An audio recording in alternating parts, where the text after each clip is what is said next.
আমরা খুব স্পষ্টভাবে বলেছি যে আমরা আর একজন রোহিঙ্গাকেও আশ্রয় দিতে রাজি না, কিন্তু কিছু ঢুকে যাচ্ছে এটা আমরা জানি। সেটাকে আমরা যতটুকু পারা যায় ঠেকানোর চেষ্টা করছি। বিজিবি যেটা করছে সেটা হলো যে প্রতিদিনই কিন্তু পুশব্যাক করছে, যাদেরকে আমরা ধরতে পারছি, কিন্তু একটা বড় সড়ো এলাকা নিয়ে তারা বিভিন্ন জায়গা দিয়ে ঢুকছে। সেগুলোকে সব ক্ষেত্রে যে আমরা ধরতে পারছি সেটা সামর্থ্যেরও কিছু সীমাবদ্ধতা আছে, সে কারণে পারছি না, কিন্তু আমরা যেখানে পারছি সেখানে কিন্তু আমরা ফেরত দেওয়ার চেষ্টা করছি। ইউএনএইচসিআর চায় যে আমরা তাদেরকে আশ্রয় দিই, কিন্তু আমরা তাদের কাছে স্পষ্ট করেছি যে আমাদের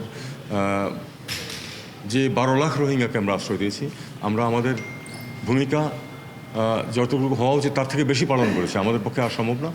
যারা আমাদেরকে উপদেশ দিতে আসে বা চায় তারা বরং তাদেরকে নিয়ে যাবে। 7 জনের যে তালিকা প্রকাশ হয়েছে সেটা সঠিক, তবে এর আগেও একটা তালিকা আছে যার মধ্যে আমি আছি, কাজে আমি যাচ্ছি। অনেকে জিজ্ঞেস করছিলেন আমাকে যে কি ব্যাপার, তালিকা দেখলাম আপনি যাচ্ছেন না। আমি যাচ্ছি। প্রধান উপদেষ্টার সাথে প্রধান উপদেষ্টার মেয়েও যাচ্ছেন, আমরা কি ঠিক সেই আগের লুপে চলে যাচ্ছি কিনা, যে ক্ষমতাসীনদের সাথে পরিবারতন্ত্রের একটা বিষয়? না, এটার সাথে পরিবারতন্ত্রের কোনো সম্পর্ক নেই। এটা বরং আপনারা এ নিয়ে খুব বেশি স্পেকুলেশন এই মুহূর্তে না করলে আমি খুশি। সংখ্যা খুবই কম, ধরুন কোনো অবস্থাতেই 7 তো আমরা লিস্টে আমরা দেখেছি, ধরুন 10-12 জন ম্যাক্সিমাম, এর চেয়ে বড় কোনো ইয়ে হবে না। আমরা একেবারেই লিমিট রাখার চেষ্টা করি।